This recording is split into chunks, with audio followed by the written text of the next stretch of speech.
Starscream!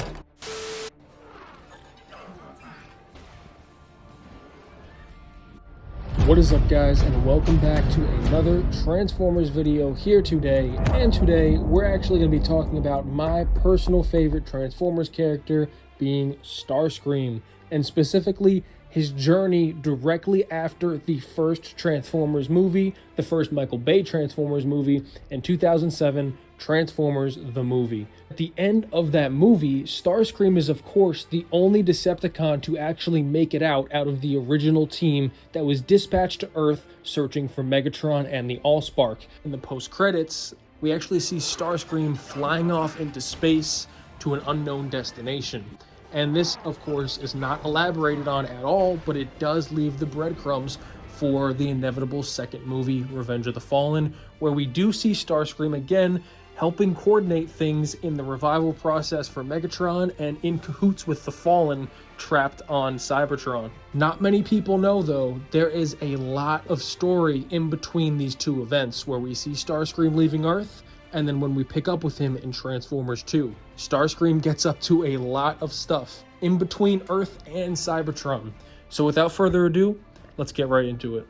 The story we're going to be following is actually told in the movie tie-in The Reign of Starscream, where we actually get to see a lot of really cool background, and we get to see a lot of characters who we don't get to see in the movies, who are G1 characters and a lot of fan favorite characters who we always wanted to see. But more focused on Starscream, we get background before the Decepticons are going to Earth. We get background of the actual fighting on Cybertron when Optimus launches the Allspark off planet and Megatron's pursuit of him, and a lot more stuff with the intricacies of the Decepticons' perspective when they get to Earth itself. This tie-in also reveals to us a pretty cool Easter egg that some people picked up with the movie, but it also goes over a lot of people's heads, which is the fact that Barricade is in the highway pursuit when the Decepticons first pull into the highway, where that scene, of course, climaxes with Optimus stopping to absolutely obliterate Bone Crusher. But Barricade is in that scene chasing them on the highway, but he never shows up at the end for the big final battle in the city, and people don't know where did Barricade go, because of course he does survive all these events. He shows up in Dark of the Moon, he survives that, and then shows up in The Last Knight. But this comic does reveal that Barricade actually crashes head-on into one of these cement support beams for an overhead bridge that goes over the highway, and that probably took him out. Well, I mean, it did take him out for the whole fight, because then we actually pick up with him later in the fight, where Starscream actually, right after the fight, goes to Barricade before he goes off-world, but we'll get to that in a little bit. One of the big things I did really like about this comic is that it adds so much more character to Starscream, and it really gives him so much more personality that does make sense with his appearances in the movie, because of course they really don't flesh out a lot of these villains in the movies, unfortunately. Specifically Starscream, he's kind of just like the comedic second guy fiddling around next to Megatron and the other villains throughout his appearances in the first few movies. But this comic specifically actually gives you insight towards his thoughts, his feelings on things, and it actually kind of, I don't want to say makes him out to seem like a good leader, but it almost does make sense. You get to see his motivations and how he thinks he could be better. He can usher in a new age for the Decepticons and the Autobots, as of course he's not a good guy still. He wants to be the supreme leader and the supreme lord, and he's an abusive, as you'll see later in the comic. But he wants to move past Megatron, and he wants to move past Prime, and he thinks down on both of them, and he picks at a lot of the flaws within their ideologies and the way that they lead. And it's just really interesting to see coming from a character like Starscream. But you can see just in the way that he talks to himself throughout these panels, he never thinks of what he's doing in the wrong. He always thinks of himself as a good leader, as though he's doing this for the good of everything, and this is what must be done, because of course he's Starscream and he's better than everyone. But getting right into the story, we see as Starscream is fleeing the city, he decides to check on what Blackout had mentioned, which was that Barricade may still be functioning. So he scans and finds where he is, and sure enough, he pulls up on him, and Barricade is really messed up, but still functioning. And of course, Starscream rips him a new one, of course, saying, obviously, I know that the humans, they did this, that, and the third. And he fills Barricade in on the fact that they are the last two. And he pretty much says to Barricade, you're going to stay here. I'm leaving this planet to go get shit right, and I'm going to come back and we're going to figure this all out. But you, Barricade, you're no use to me right now because you're beat up and battered. So you stay here and you can report back to me because now I'm steering the ship. Before Starscream leaves the planet, though, there's one more thing he has to do, which is recover the body of Frenzy, which is in the humans' possession inside of the Sector 7 Hoover Dam. So Starscream scurries his way over to the dam. He breaks in there. He finds the scientists who are experimenting with the remains of his body, which of course he was killed by that small group of humans. You had the defense attorney, you had those, I can't remember the characters' names, the guy in the Redskins jersey who's the comedian, the funny guy, and then the white woman who's British, I believe. And they were pretty much all coordinating stuff from inside, getting the message out, getting the message to the troops of what was going on at the end of the Transformers movie. But of course they have to fight Frenzy and they end up killing him. And really cool moment here because Starscream, instead of just killing these scientists, he's like, I'm giving you your chance, get the hell out of here, give me Frenzy. And for a number of reasons, not only had Frenzy managed to capture a lot of useful data, but they also did not want their data falling over into the humans' hands. And on his way out, Starscream encounters a bunch of humans who are pretty much going to shut him down, not wanting to let him escape with what they think is their possession, of course, which is Frenzy, and they want to claim him, and they call him another NBE, but they actually acknowledge him as being called Starscream. But a funny little moment because Starscream transforms and is like, I don't have time for this. I'm not at max energy. I cannot fight you guys because they have a bunch of tanks. He actually kidnaps one of their generals and flies off into space with him. And this is actually the scene where we see him, I would assume, flying off to space at the end of the movie, because this is the time where he actually leaves the orbit and leaves the planet. And of course, as soon as he leaves orbit, the human inside the cockpit, he pops like a balloon because he cannot. Starscream's jet is not meant for interstellar travel. So that is, of course, a gruesome little moment, but it is kind of cool to see because that's Starscream being Starscream there. Now, there is a really cool moment here because as Starscream enters the upper atmosphere and leaves Earth, he is spotted by an Autobot reconnaissance team that was in cahoots with Optimus. So now we find out that there are Autobots that Optimus was in league with, not part of the main mission on Earth. And among this team is Cliffjumper, is RC, is, I want to say, is Smokescreen, and I believe those are the main notable Autobots that are in this group. And of course, Cliffjumper looking pretty cool because he's literally just Bumblebee but red with a couple more accents. But it's really cool to see because I believe they're stationed on Mars or one of the closest planets to Earth, as they're kind of just hanging in the orbit. Now, Starscream stops at this planet where they have this little base set up, and it's not all the way to Cybertron. It's still within the solar system of Earth.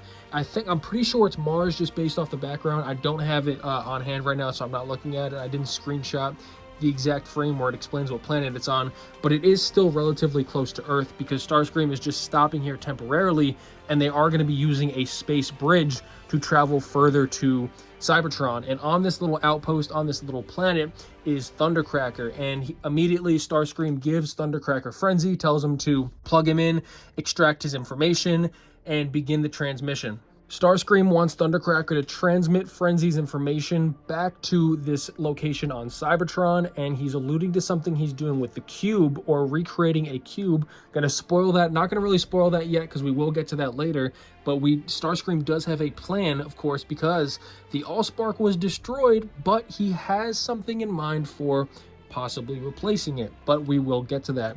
In the meantime, he does pretty much grant Thundercracker, or allude to the fact that Thundercracker will be his commander, as he is the new Lord of the Decepticons. But while they are pretty much doing all of this, the Autobots launch their attack on this little base, and it's pretty much just it's Starscream, Thundercracker, a handful of lesser cons, and this Autobot team attacking them with this space bridge that Thundercracker has been setting up for Starscream. And this attack does not do too well because the Autobots pretty much get wiped out for the most part, but they really get the upper hand on Thundercracker, as RC is a formidable warrior. You got RC, Smokescreen, and Cliffjumper, and they really do a number on Thundercracker as Starscream is hanging back while this is all happening and he's recharging. And the key thing is here that they actually bring up is that Starscream notices that the Earth alt mode that he has is actually superior to the other Cybertronians that he's fighting. And Starscream, after only recharging for a brief minute, joins the battle, really messes them all up, kills everyone except for RC, or damages, not kills everyone, he pretty much damages everyone to a severe degree, except for RC. Smokescreen doesn't look like he's that banged up. And the Autobots cannot continue fighting, and Starscream swoops in, grabs Thundercracker, and pulls him back to their main base, and he scolds him all the while, pretty much saying, Thundercracker, you have failed. And we're getting this crossed over at the same time with RC as she pretty much blacks out with all the other Autobots dying around her, thinking, I'm sorry, Optimus, I failed you. And Starscream emphasizes to Thundercracker, do not fail me again. Unlike Megatron, I do not wish to ally myself with the inept. Seize your role as commander or leave my army permanently. And these are the cool moments I'm talking about, where I really like seeing Starscream and this side of him and this perspective from him, and just getting to see more dialogue and the way he's acting in this manner. And this is where Starscream also talks more about how the soldiers on Cybertron are going to be building our cube.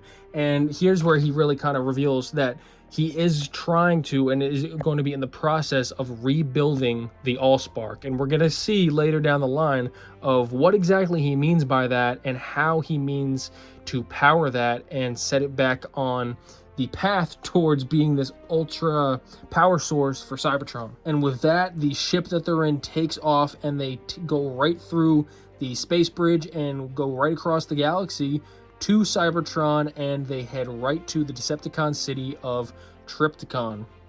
Now we see the ship land, and there's a number of Decepticon flyers all gathered on the launch pad waiting for Starscream's arrival. Most prominently, we have Dreadwing and Ramjet. As soon as Starscream and Thundercracker touch down, Starscream goes striding out across them, walking right past them, Thundercracker ordering them to fall in. These are a bunch of really cool panels, and really recommend reading this whole comic, because I'm obviously not covering it in full, just a lot of the key moments, but there's a lot of really cool art styles in here, and there's a lot of really cool moments between all these different characters. But the Decepticons inform Starscream about the construction going on at the temple that he's been ordered. This is, of course, the cube that they're constructing at this main location. Starscream asks if there was any resistance from Autobots or others, and Ramjet replies that there was, but they have quelled it, and we'll see what they mean by that. Starscream continues walking down the gallery, or the walkway, whatever you want to call it, and the Decepticons fall in behind them. He continues talking to Dreadwing, pretty much telling him to extract any necessary information for Frenzy and get some information on this place Earth, in case we might have to return there, because who knows, I might want to go back there and take all their resources. So really cool getting this perspective. And we see that Starscream's walking right up to this huge building that actually turns out to be like Megatron's mansion, Megatron's skyscraper. And he pretty much is like, Thundercracker, you heal up, everybody else leave me alone for a bit. I need to do some redecorating, because the previous owner will not be coming back. And one of the first things Starscream does, as we get a bunch of really cool dialogue bubbles as he's talking and thinking to himself about his Megatron, and just how much he despises him and the reasons he despises him. And Starscream, one of the first things he does is he flies up and blows up the giant monument head sculpture of Megatron that adorns the front of the building, which is a really funny moment to see. And in this same moment, we get another little piece from Starscream where he talks about his exact words. He says, "Again, I marvel at the newfound strength that this Earth form gives me. Perhaps in time I should allow the Seekers to adopt the same structure. Then again, perhaps I won't." Which is just a funny moment, thinking about the fact that, for one, the fact that the Earth mode in the hands of course, the Cybertronian enhancements is superior to the natural Cybertronian modes, but the fact that Starscream is like, you know what, maybe I'll let my guys get it, but maybe I'll just save it for myself. Now, this final panel brings us to the end of the first issue, where we see a Decepticon named Stockade reach out to Starscream, pretty much addressing that they are right on schedule with the construction of Starscream's new Allspark. And we get the first look at it, and it looks like they are building a giant Allspark. Now, when I first see this, I'm questioning, how is this going to work? Of course, you can't just build another Allspark. It is this divine entity thing. Of course, it's not an entity. It's this divine object, this very powerful object that is sacred and is the creator of life in the Transformers universe. If you can just make one at will, then this introduces a whole new perspective on what you could do with Transformers and the creation of them. There isn't just one Allspark. So what is Starscream doing with this, and how does he intend to power it? And that we will continue on into the second issue. So that right there is where I'm going to wrap up this part 1, and I'm actually going to break this up into 3 parts, maybe 2 parts, maybe 3 parts, because it is actually quite a long comic run. It's not just 1 issue, it's 3. So I may actually break this up into 3 parts because I did not know this was actually going to be such a long video. But if you guys made it to this point in the video, please comment down below and let me know, and I will definitely pin that comment. If you've made it this far, I thank you very much. And please leave a like down below if you like this and want to see that part 2, and want to see just more videos like this in general, breaking down comics and looking more into the intricacies of the Bayverse that never got to see the screen itself. Let me know what you guys think in the comments down below. Likes, dislikes, anything is appreciated. And until next time, peace.